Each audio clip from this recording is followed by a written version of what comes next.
semua dari Tuhan. Firman Tuhan hari ini bertemakan pemuridan keluarga. Mari sebelum kita bersama-sama akan belajar firman Tuhan, kita mohon Roh Kudus boleh menolong kita. Mari kita berdoa.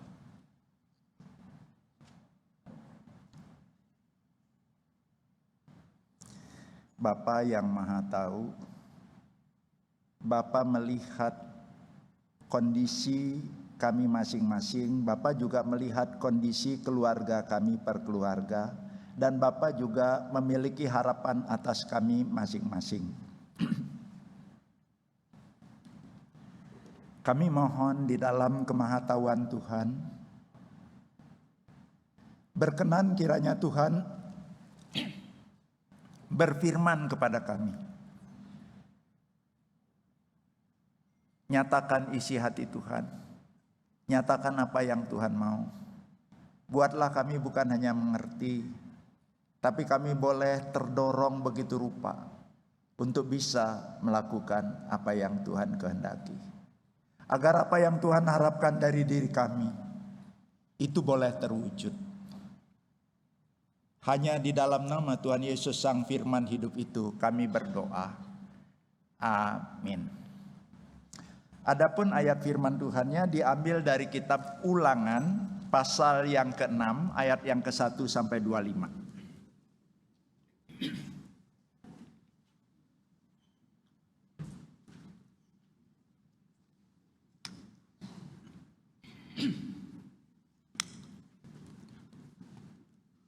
Saya hanya membacakan dari ayat yang ke-4 sampai ayat yang ke-9. Nanti dalam pemberitaan firman, dalam proses pemberitaan firman, saya akan mengambil ayat-ayat yang lainnya di perikop ini. Ulangan pasal yang ke-6, ayat yang ke-4 sampai dengan ayat yang ke-9. Dengarkan begini bunyi firman Tuhan. Dengarlah hai Israel, Tuhan itu Allah kita, Tuhan itu esa. Kasihilah Tuhan Allahmu dengan segenap hatimu dan dengan segenap jiwamu dan dengan segenap kekuatanmu. Apa yang kuperintahkan kepadamu pada hari ini haruslah engkau perhatikan. Haruslah engkau mengajarkannya berulang-ulang kepada anak-anakmu dan membicarakannya apabila engkau duduk di rumahmu, apabila engkau sedang dalam perjalanan, apabila engkau berbaring dan apabila engkau bangun. Haruslah juga engkau mengikatkannya sebagai tanda pada tanganmu, dan haruslah itu menjadi lambang di dahimu, dan haruslah engkau menuliskannya pada tiang pintu rumahmu dan pada pintu gerbangmu.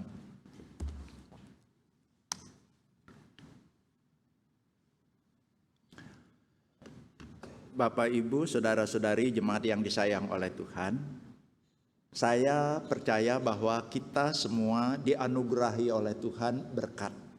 Berkatnya macam-macam. Di antaranya salah satu itu adalah berkat kehadiran anggota keluarga baru. Bagi suami istri dianugerahi anak. Bagi engkong mak dianugerahi cucu.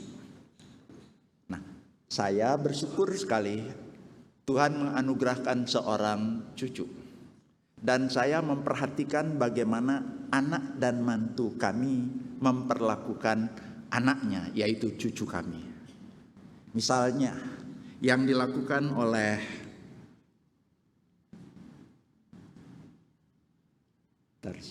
sebelum ini, satu slide sebelum ini.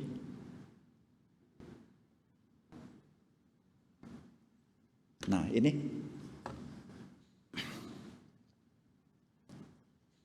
anak dan mantu kami memikirkan memberikan yang terbaik untuk anaknya. Misalnya untuk urusan jasmani ini, memikirkan bagaimana menu yang sehat buat anaknya. Terus dipikirkan bagaimana variasinya, sehingga nanti anak itu bisa bertumbuh secara badaninya. Kemudian dipikirkan lagi pakaiannya. Oh, pakaiannya itu bukan masalah mahalnya, tapi dipikirkan yang nyaman. Ternyata kalau tidur ini pakai selimut, selimutnya kalau bahasa Sundanya buya baye, itu kemana-mana begitu ya, karena anak tidurnya itu kan tidak selalu tenang. Ibunya berpikir, bagaimana ini? Dibelikanlah kayak selongsong gitu ya. Jadi begitu dimasukkan badannya, terus kemudian disleting seperti ini kayak jubah ya. Mau guling kemana saja dia tetap akan pakai selimut. Jadi dipikirkan anak itu biar tetap nyaman. Lalu selain daripada itu dipikirkan juga untuk tempat tinggalnya, rumahnya, kamarnya. Kamar yang betul-betul aman dan nyaman. Dipikirkan yang seperti itu. Umur belum genap 1 tahun saudara, 2 hari yang lalu atau kemarin itu ya, saya dengar menghadiri open house. Ya emangnya anak sudah mau sekolah belum 1 tahun? Belum, tapi pergi hanya untuk mempersiapkan. Nanti kalau tahun depan atau mungkin 2 tahun lagi sekolah, anak itu dapat sekolah yang terbaik. Makanya dari sekarang dipersiapkan. Oh itu yang dilakukan.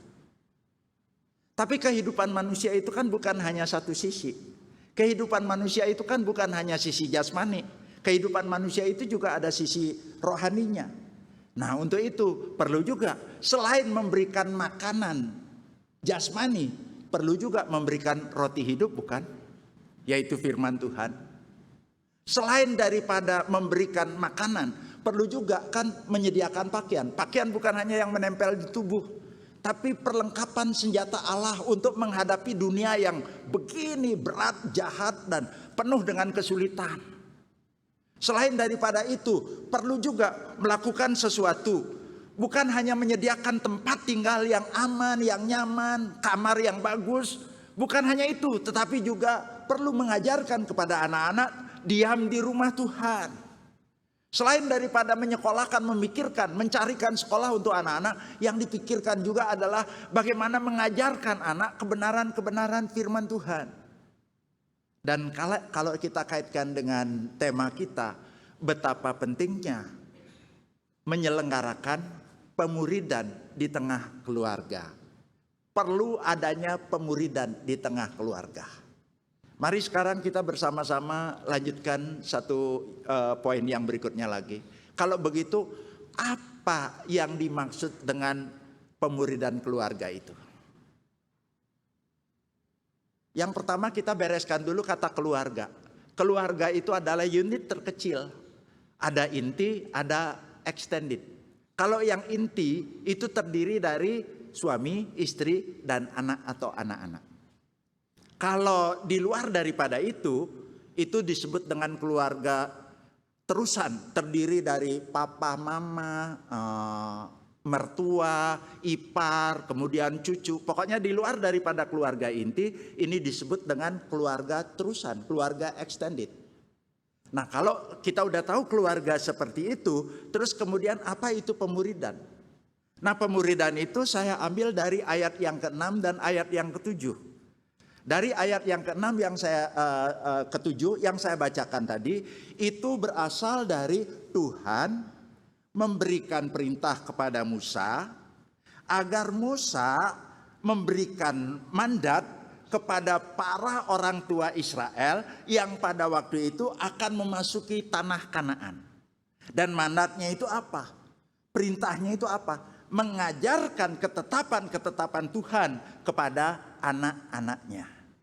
Jadi kalau dilihat di sini ada unsur orang tua, ada unsur anak, ada unsur kegiatan mengajar, ada unsur kapannya, terus menerus dibilang di ayat yang tadi. Terus kemudian ada unsur tempatnya, di rumah atau di luar rumah. Kalau di rumah pada waktu bangun, pada waktu duduk, pada waktu berbaring. Sehingga dari ayat yang tadi sudah saya bacakan itu, kita sekarang bisa mendapatkan satu pemahaman. Yang dimaksud dengan pemuridan keluarga adalah satu tindakan yang dilakukan oleh seorang kepala keluarga. Bisa jadi kepala keluarganya itu bukan seorang laki-laki. Kalau misalnya sudah meninggal, berarti kepala keluarga yang baru itu adalah perempuan. Atau bisa jadi kalau misalnya kepala keluarganya bukan orang Kristen, maka yang sekarang melakukan peran itu adalah kepala keluarga, mungkin mamahnya yang adalah orang Kristen itu. Jadi satu tindakan yang dilakukan oleh orang tua untuk apa? Mengajarkan kebenaran firman Tuhan atas perintah Tuhan. Dan itu diajarkan kepada anak-anak. Hasilnya memang tidak ada di dalam 2 ayat yang tadi. Hasilnya itu disebutkan di dalam ayat-ayat yang lainnya, yang nanti prosesnya dalam poin-poin berikutnya akan ketemu. Hasilnya itu anak bisa takut Tuhan, anak mengenal Tuhan, anak percaya Tuhan, anak mengasihi Tuhan, anak berpegang pada ketentuan-ketentuan Tuhan. Jadi seperti itu. Tentu ada berbagai macam definisi. Namun berdasarkan ayat yang saya temukan, sederhananya hanya seperti itu. Jadi orang tua diberikan mandat oleh Tuhan. Dan mandat ini tidak bisa dialihkan kepada siapa-siapa. Mandat ini benar-benar harus dipegang oleh orang tua sendiri. Untuk mengajarkan kebenaran itu kepada anak-anak. Agar anak-anak beriman pada Tuhan, mengenal Tuhan, dan lain sebagainya. Mari kita sekarang lanjutkan ke bagian yang kedua. Kalau tadi kita mendengarkan, oh itu toh dasarnya secara selintas. Mari sekarang kita lanjutkan lagi. Setelah kita tahu pemahamannya seperti itu, terus kemudian bagian yang kedua, apa sih alasannya yang lebih panjang, lebih lebar, lebih detail? Apa sih alasannya kenapa kok sebuah keluarga itu perlu melakukan pemuridan? Kenapa sebuah keluarga itu perlu pemuridan? Dasarnya itu apa? Kepentingannya itu apa? Untuk apa? Nah, ini ada beberapa.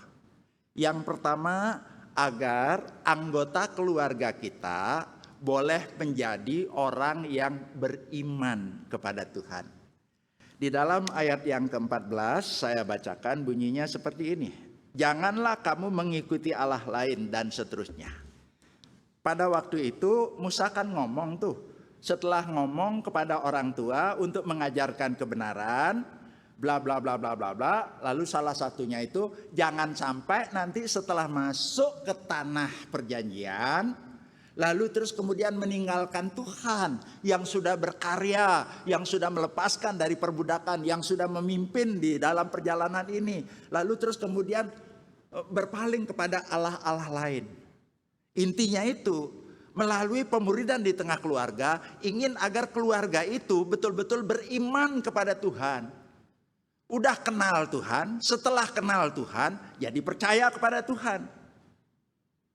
Kalau orang sudah percaya kepada Tuhan, kan secara status dia itu sudah diselamatkan. Jadi intinya seperti itu. Dan sekali lagi untuk bagian ini tidak boleh diwakilkan kepada siapapun. Bukan tugas gereja untuk menceritakan tentang Tuhan, memperkenalkan Tuhan kepada anak. Bukan juga tugas pendeta, bukan juga tugas sekolah Kristen, bukan juga tugas guru agama. Tetapi itu adalah tanggung jawab kita menurut kebenaran firman Tuhan yang tadi saya bacakan buat kita. Saya memang dilahirkan di tengah keluarga, papa mama bukan Kristen. Tapi saya memiliki koko yang terlebih dahulu jadi orang Kristen. Pada waktu saya baru pindah dari Bali ke Bandung, koko saya mengajak, ayo kita nyanyi-nyanyi. Duduk, saya lihat buku nyanyiannya tebal. Terus saya lihat ini, akhirnya saya tahu itu Alkitab. Koko saya yang membacakan saya Alkitab. Koko saya yang menceritakan tentang kasih Tuhan yang tidak terbatas itu. Yang lebar, yang tinggi, yang dalam, bla bla bla bla. Saya ingat dia bacain Mazmur 103. Itu pertama kali saya mendengar tentang konsep tentang Allah yang mengasihi. Dan saya langsung neplak, kenapa? Karena di Bali itu Allah yang saya percaya itu yang konsepnya itu menakutkan gitu ya. Kalau kurang ini nanti begini, kurang ini nanti begini, begitu ya. Tapi terus dengar dari koko, oh ini luar biasa. Jadi yang menceritakan itu bukan orang lain, tapi koko saya yang jadi kepala keluarga waktu itu. Oleh sebab itu mari, kalau kita ingin anggota keluarga kita beriman kepada Tuhan, percaya kepada Tuhan, menerima Tuhan sebagai juru selamat, biarlah itu boleh menjadi bagian kita. Kendati anugerah itu memang keselamatan itu anugerah dari Tuhan, tetapi kan Tuhan bisa memakai kita. Lalu yang kedua itu mengasihi. Tadi di dalam ayat yang kelima, kan ada satu perintah, terus kemudian kasihilah dengan segenap hati, dengan segenap jiwa, dan dengan segenap kekuatan. Nah, kalau ngomong orang udah kenal Tuhan, itu akan terlihat di dalam cara hidupnya. Kalau orang sudah percaya kepada Tuhan, menerima Tuhan sebagai juru selamat, akan terlihat bahwa di dalam hidupnya dia itu mengasihi Tuhan, mengasihi sesama, dan juga bersikap benar terhadap alam ini, terhadap lingkungan ini. Jadi kasih itu terlihat dalam relasi dengan sesama. Kasih itu terlihat dalam relasi juga dengan alam ini, selain dengan Tuhan tentu yang pertama. 2 hari yang lalu diadakan semacam in memoriam service ya untuk Pendeta Daniel Lukas Lukito, Rektor Seminari Alkitab Asia Tenggara. Saya mencoba untuk mengikuti dari yang saya dengar ya, testimoni-testimoni yang disampaikan itu mengatakan bahwa beliau adalah orang yang mengasihi Tuhan. Mau istrinya, mau anaknya, mau mahasiswanya, mau teman kerjanya, semua mengatakan beliau adalah orang yang mengasihi Tuhan. Dan kasih kepada Tuhannya itu terlihat. Dia mengerjakan pelayanan dengan sebaik-baiknya. Emang Tuhan yang membuat saat itu bisa seperti sekarang ini, tetapi Tuhan memakai beliau. Anak-anaknya berkata, Papa walaupun sibuk selalu punya waktu. Papa itu mengasihi kami. Terlihat. Mengasihi Allah terpantul pada waktu anak-anak itu butuh, dia ada. Kemudian hal-hal lain lagi. Itu keluarga. Ini sekarang mahasiswa yang ngomong. Ada mahasiswa yang sharing seperti ini. Saya sedih, saya kecewa, saya mengurung diri. Kenapa? Karena proposal untuk skripsinya ditolak. Terus saya dipanggil oleh Pendeta Daniel. Saya berpikir saya akan didisiplin.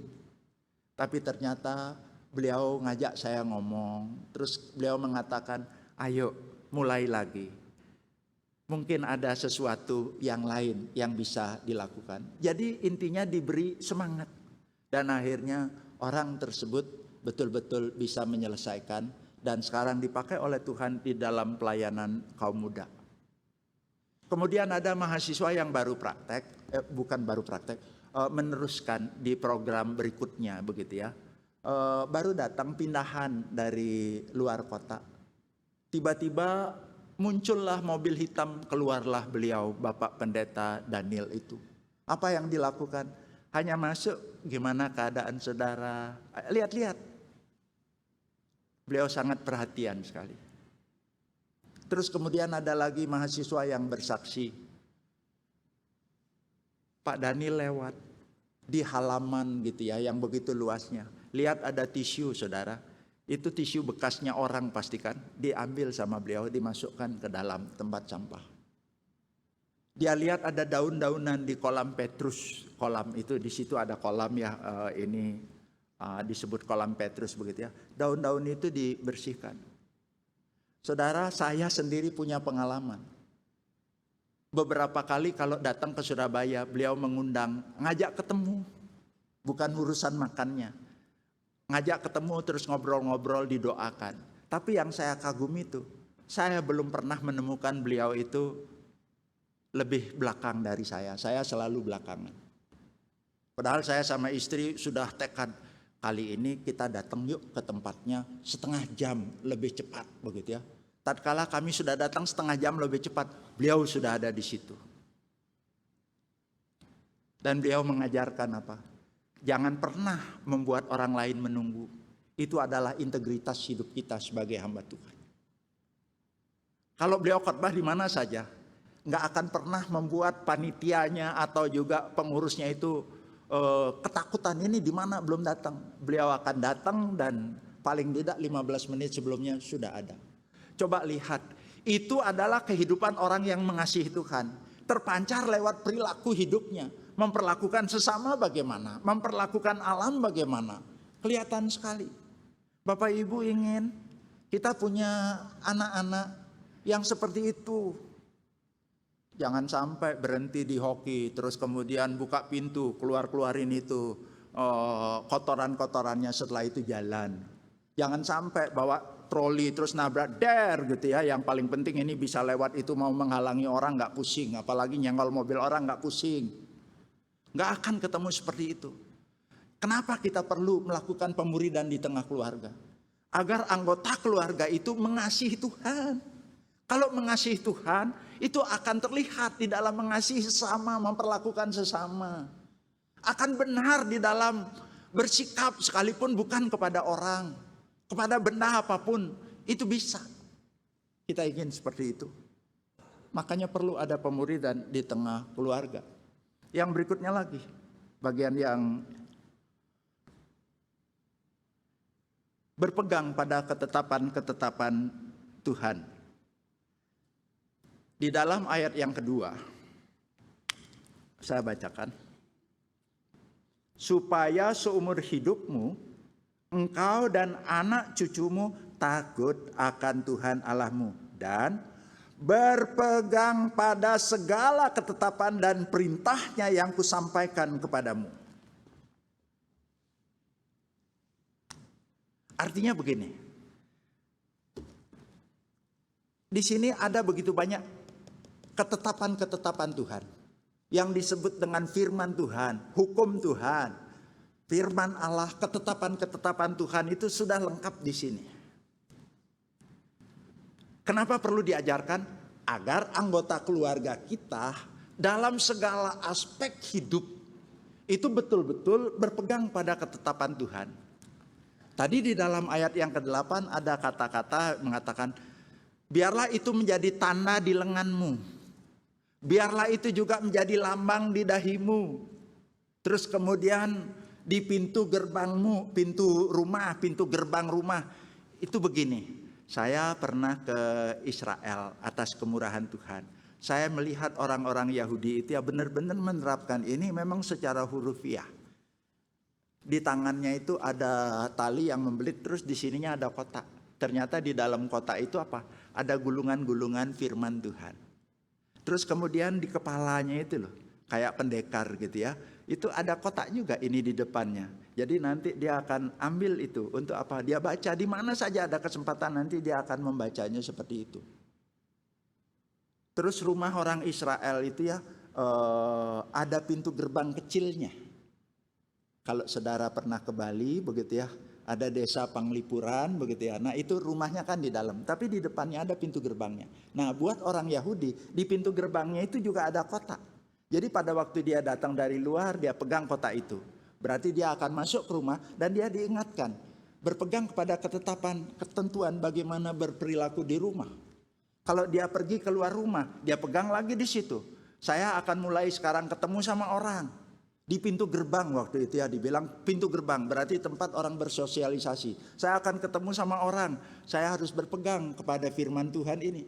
Saya berorganisasi, saya harus berpegang kepada firman Tuhan ini. Di pintu gerbang ngomong-ngomong, tua-tua itu mengambil keputusan, harus berpegang kepada firman ini.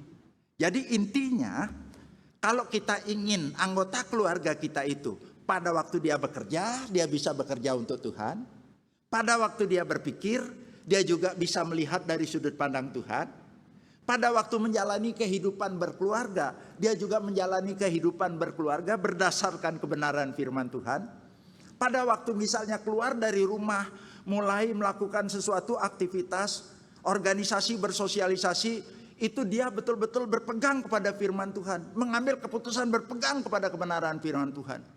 Kalau misalnya sudah seperti itu, saya yakin kita jadi orang tua akan seneng. Kenapa? Gak diawasi, gak usah diomeli. Anak-anak kita sudah bisa kok. Apa yang boleh dikerjakan, apa yang enggak dia tahu. Apa yang boleh dipikirkan, apa yang enggak dia juga tahu.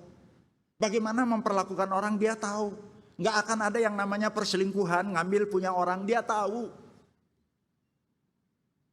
Kalau berorganisasi dia tahu bahwa memang tidak selamanya bisa sama. Pemikiran itu bisa sama. Tapi belajar untuk menghormati dan menghargai orang dia tahu. Kita ingin punya generasi yang seperti itu, keturunan yang seperti itu. Itu sebabnya perlu ada pemuridan di tengah keluarga. Mari kita lanjutkan lagi bagian yang berikutnya. Menikmati janji-janji Tuhan. Menikmati janji-janji Tuhan. Jadi Tuhan menginginkan kita itu ya diberkati oleh Tuhan. Jadi Tuhan itu bukan hanya sekedar memberikan perintah, terus kemudian perintah itu seperti hukuman buat kita tunda. Tuhan kalau memberikan perintah, perintahnya itu adalah untuk kebaikan kita. Nah, pada waktu dia ngomong kepada Musa, terus Musa meneruskan kepada orang Israel, itu ada begitu banyak janji-janji dari Tuhan. Nah, saya akan bacakan misalnya. Di ayat yang ke-18. Haruslah engkau melakukan apa yang benar dan baik di mata Tuhan supaya. Nah ini, supaya apa? Supaya baik keadaanmu dan engkau memasuki dan menduduki negeri yang baik yang dijanjikan Tuhan dan seterusnya. Supaya baik keadaanmu, masuk ke tanah perjanjian. Ayat yang lainnya supaya lanjut umurmu. Banyak sekali janji-janji yang ada di dalam Alkitab ini. Tadi Ibu Tarmina memulai ibadah ini dengan mengutip Mazmur 1 ayat 1 dan 2. Berbahagialah yang tidak, terus yang berikutnya, tetapi yang kesukaannya ialah Taurat Tuhan dan yang merenungkan Taurat itu siang dan malam. Kalau orang Israel janjinya apa? Masuk ke tanah perjanjian. Jadi kalau berpegang pada perintah Tuhan ini, masuk ke tanah perjanjian, menikmati apa yang Tuhan janjikan, melanjutkan.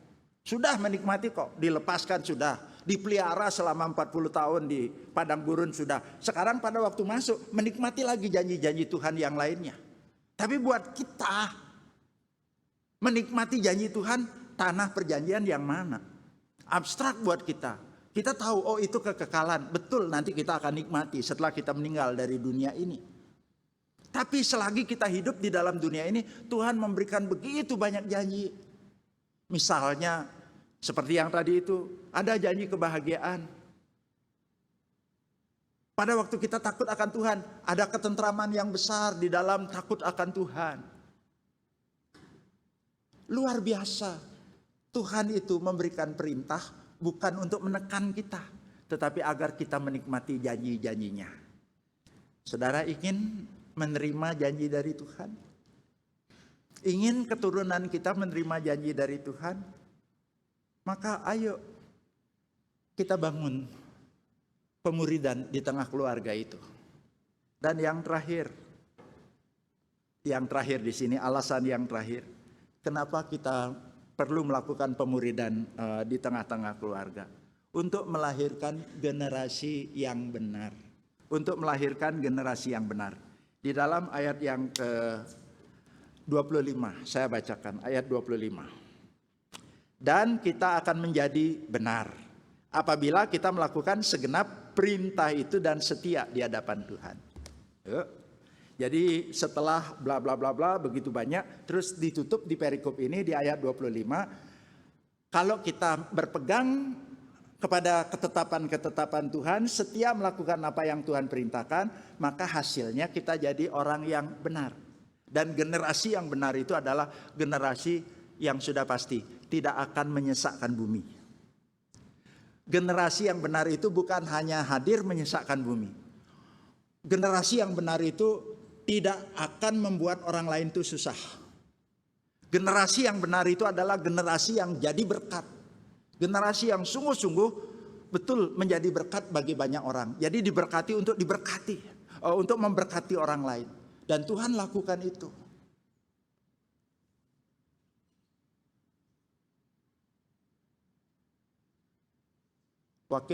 Salah satu wakil presiden Amerika Serikat, Jonathan Edwards, punya istri namanya Sarah Edwards. Mereka berdua ini melakukan pemuridan di tengah keluarga kepada anak-anaknya, kepada menantunya juga setelah itu. Terus kemudian anak setelah menikah lagi, membangun lagi itu. Hasilnya luar biasa buat Amerika Serikat. Ada di antara anak-anaknya itu yang jadi dosen, jadi penulis buku, kemudian pebisnis, kemudian juga jadi politikus yang bersih, ya. Itu jadi berkat besar bagi banyak orang. Dan saya rindu, ayo walaupun kita nggak bisalah membumi mendunia seperti itu, tapi paling tidak kalau misalnya kita punya anggota keluarga itu tidak nyusahin orang.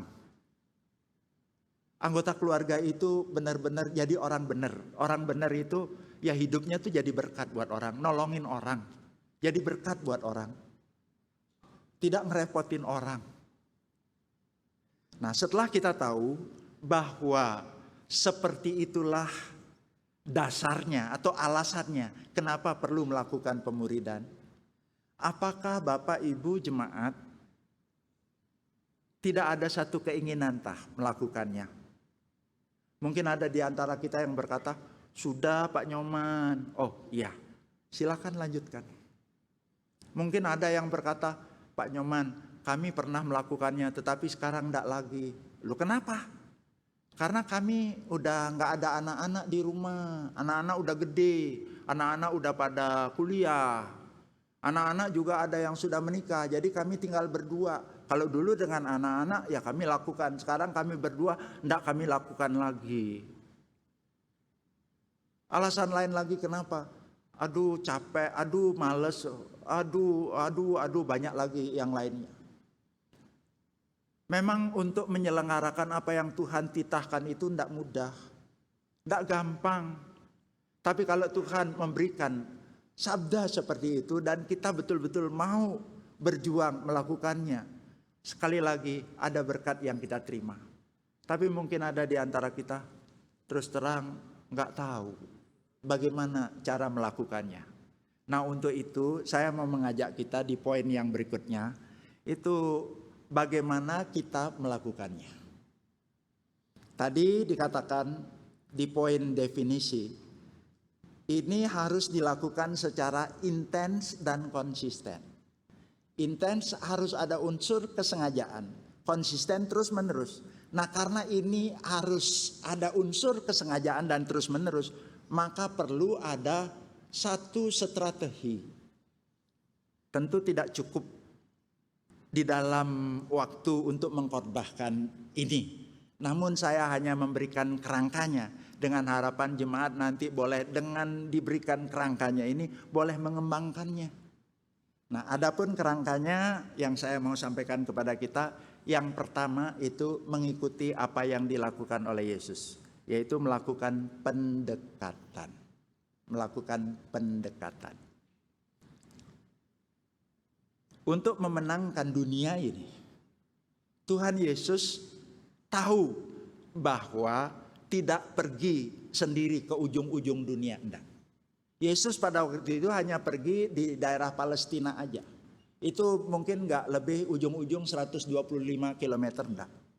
Tapi untuk memenangkan dunia ini, Tuhan Yesus memakai orang. Dan orang itu adalah murid-muridnya. Dan murid-muridnya itu dipanggil. Ketemu si Matius, ikutlah aku. Ketemu ini, ikutlah aku. Jadi yang pertama yang Yesus lakukan itu adalah memanggil. Lalu penerapannya buat Bapak Ibu bagaimana? Buat kita jemaat bagaimana? Kalau anak-anak sudah ikut kebaktian di sini ya sudah bisa mendengarkan langsung. Tapi kalau ada anggota keluarga yang belum mengikuti, barangkali kita boleh kok nanti setelah pulang, hari ini firmannya temanya ini. Yang papa tangkap atau mama tangkap seperti ini. Papa mama rindu loh kita bisa punya keluarga yang betul-betul ya mengasihi Tuhan. Dan untuk itu kita perlu ada belajar firman bersama gitu ya. Nah sekarang papa mama sampaikan hal ini, ayo kita doakan bareng-bareng. Nah kalau sudah begitu, kasih waktu mau 1 minggu, mau 1 bulan begitu ya. Kasih dulu waktu seperti itu. Jadi setelah memanggil, terus kemudian berbicara, terus kemudian kasih kesempatan untuk berdoa. Mendoakan hal ini. Nah setelah jangka waktu yang kita anggap cukup, sambil menunggu itu, mari kita lakukan bagian yang berikutnya. Yang kedua, apa itu? Persiapkan toolsnya. alat bantunya. Nah, apa saja alat bantu kalau kita mau melakukan pemuridan di tengah keluarga? Sudah barang tentu yang pertama itu adalah kurikulum. Nah, kalau orang pendidikan itu artinya apa yang mau diajarkan. Lu Alkitab ini lo segini tebelnya. Kalau kita mau ngomong sama anak mulai dari kitab Kejadian akan berhenti di kitab Imamat. Akan berhenti di kitab Ulangan barangkali. Nggak akan berlanjut.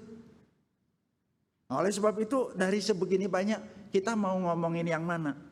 Apakah yang pertama itu berkaitan dengan Allah saja? Atau nanti berkaitan dengan Kristusnya? Atau berkaitan dengan 10 hukumnya? Atau misalnya khotbah di bukitnya? Atau apa saja? Jadi itu benar-benar dipilih. Dan kalau ngomong kurikulum ini sangat ditentukan oleh rentang usia dari peserta yang ikut di dalamnya. Kalau semua orang dewasa kayak di kami kan, saya, istri, anak-anak udah gede waktu itu ya, gampang banget ya. Tapi pada waktu misalnya punya anak setelah selisih 10 tahun baru nongol satu. Wah itu kan ini gimana caranya? Ini kesulitan tersendiri. Makanya perlu ada apa? Ada kurikulum yang cocok dengan usianya. Itu. Terus kemudian yang kedua, perlu dipikirkan alat bantunya, alat bantu yang lain. Apa itu?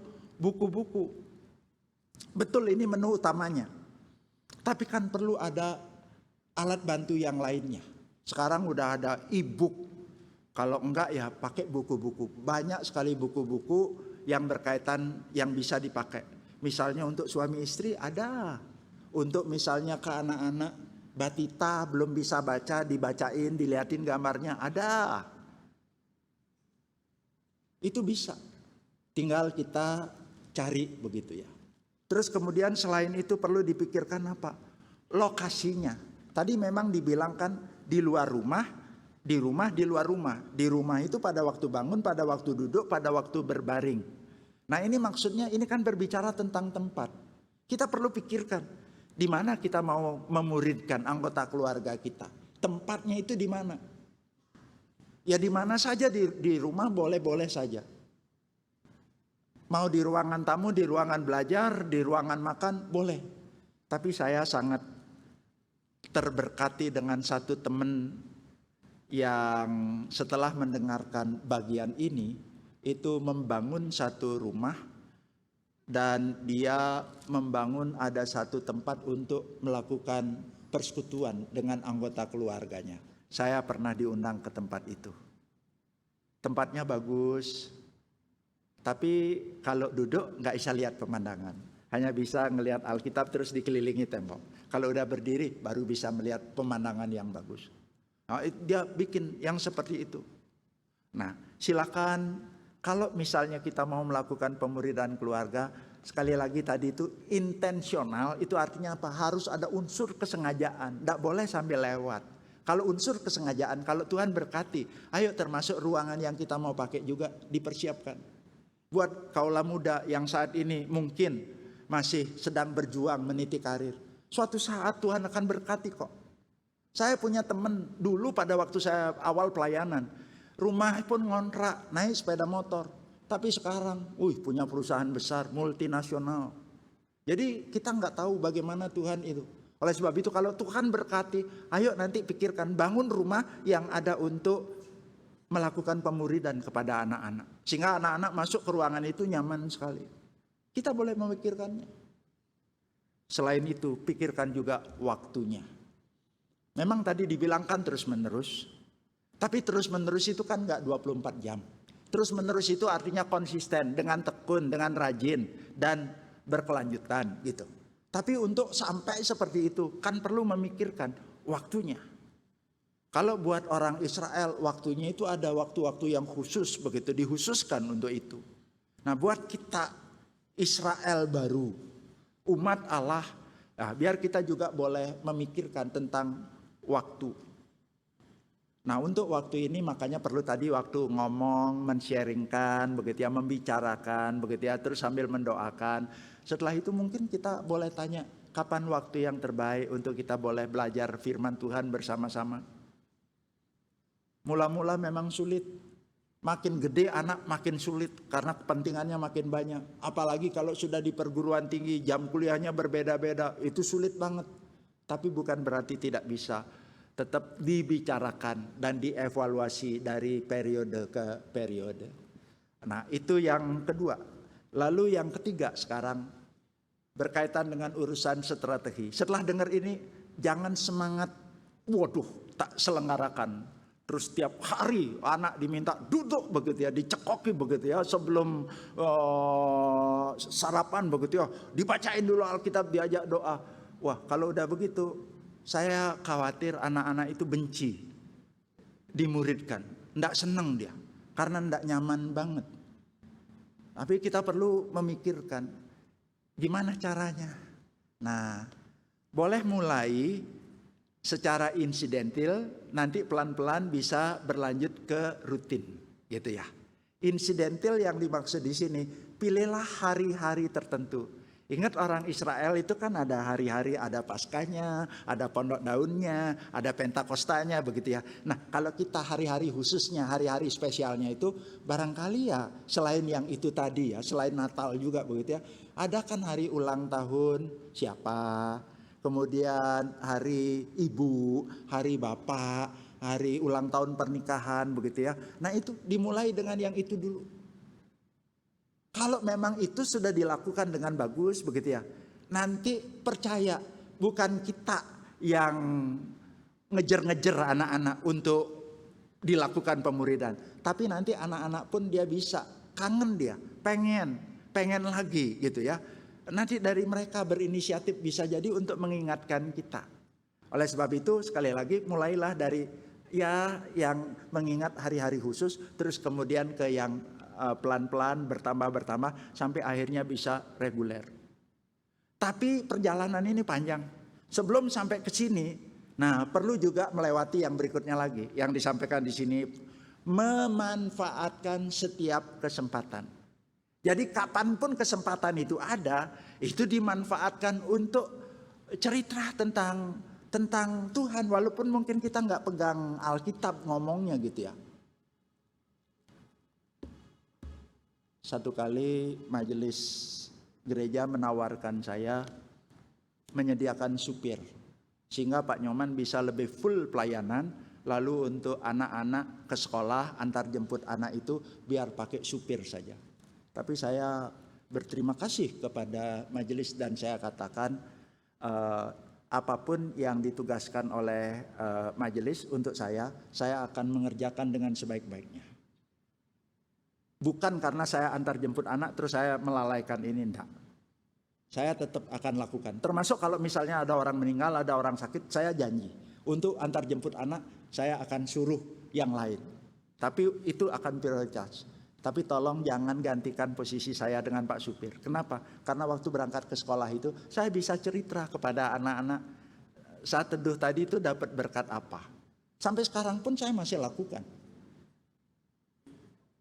Jadi pada waktu anak berangkat ke sekolah, ya saya bisa cerita tentang firman Tuhan. Bukan hanya kepada anak, kepada istri pun. Jalan kaki, saya bisa bercerita tentang apa yang saya dapatkan Tuhan ajarkan itu. Saya bisa cerita. Sekarang setelah jadi engkong, jadi kakek, dianugerahi cucu, saya juga mengambil setiap kesempatan. Pada waktu cucu dititip di rumah, ya udah melakukan ini itu, saya hadapkan mukanya ke saya pegang dengan kaki saya begini, terus kemudian saya bacain Alkitab. Hai Sydney, kasihilah Tuhan Allahmu, bla bla bla. Dia hanya goyang-goyang gini aja saudara, terus ambil Alkitabnya. Terus di lain kesempatan saya juga, orang yang takut akan Tuhan, di dalam takut akan Tuhan ada ketentraman yang besar. Nah, Sydney seumur hidup takut akan Tuhan. Walaupun dia belum bisa nyaut, tapi saya percaya itu direkam di otaknya dia. Terus pada waktu saya menggendong dia jalan, ada burung. Saya langsung ngomong begitu ya. Burung itu tidak menabur, burung itu tidak menuai, burung itu tidak kumpulkan bekal dalam lumbung, tapi dipelihara oleh Bapa di sorga. Apalagi sini lebih dari burung itu. Saya terus sampaikan firman. Saya enggak tahu nanti cucu saya akan jadi bagaimana, saya enggak ngerti. Tapi paling tidak, ayo kalau kita mulai dari yang insidental sebelum sampai mencapai yang reguler ini, itu kita momen-momen yang ada itu kita manfaatkan. Sampai akhirnya suatu saat kita betul menemukan ada satu jadwal yang pas untuk itu. Nah, sekali lagi mungkin ini tuh belum lengkap. Jadi jemaat nanti boleh memikirkan lebih lanjut begitu ya, mendiskusikannya lebih lanjut. Kan untuk urusan berbisnis kan Bapak Ibu kreatif banget ya, untuk urusan kerja kan kreatif banget. Ayo sekarang kreativitas itu diterapkan juga pada bagian ini. Dan saya percaya Tuhan akan menolong pada waktu kita sudah mengerjakan bagian kita. Kita akan menikmati buahnya. Tidak selalu berhasil langsung, prosesnya ungkat-ungkit, sulit. Anak tidak selalu mengikuti apa yang kita mau. Tapi saya percaya setelah proses itu nanti di penghujung daripada proses itu, kita betul-betul akan melihat hasilnya.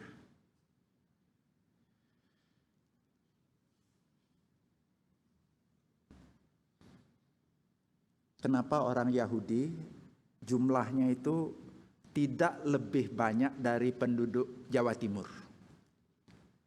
Seluruh orang Yahudi yang ada di dunia ini, jumlahnya itu populasinya tidak lebih banyak daripada penduduk Jawa Timur. Tidak lebih banyak. Tapi kenapa orang Yahudi itu bisa berpengaruh di dunia ini? Saudara dengar merek-merek dagang?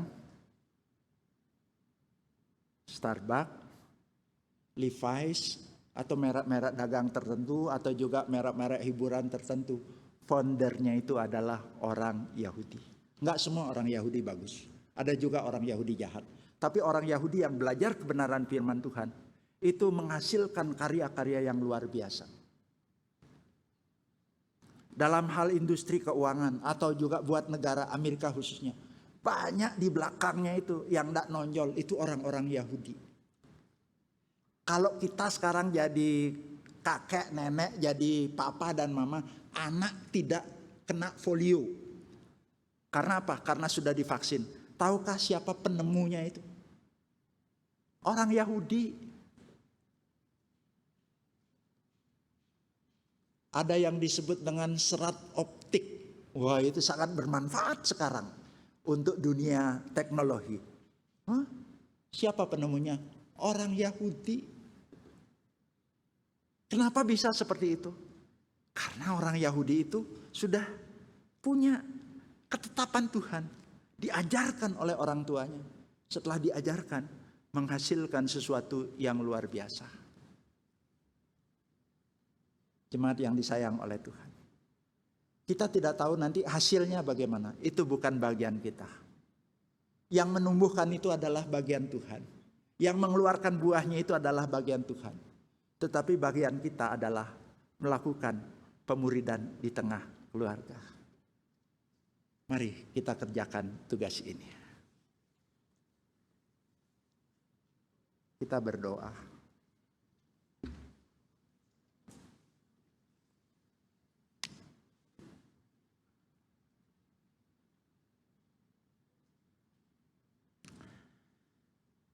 Firman-Mu sudah kami dengarkan ya Tuhan.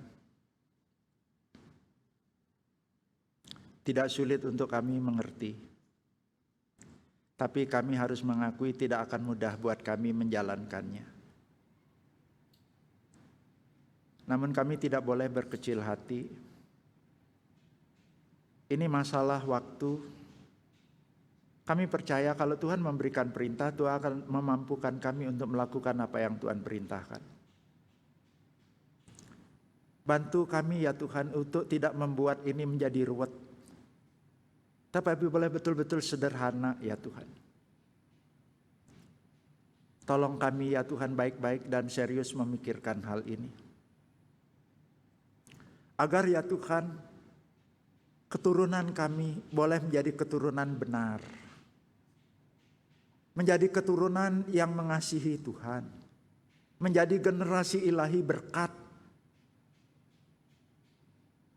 Kami memang tidak akan tahu ya Tuhan, anak, cucu, cicit kami kemudian hari akan jadi apa. Tapi Tuhan tidak pernah meleset. Apa yang Tuhan janjikan itu tidak pernah meleset. Tuhan akan menggenapi apa yang Tuhan katakan. Tapi tolong bantu kami tidak lalai untuk mengerjakan bagian kami. Firman-Mu ya Tuhan, kami sudah dengar. Tapi kini tiba saatnya buat kami untuk melakukan apa yang kami dengar. Di dalam nama Tuhan Yesus kami berdoa. Amin.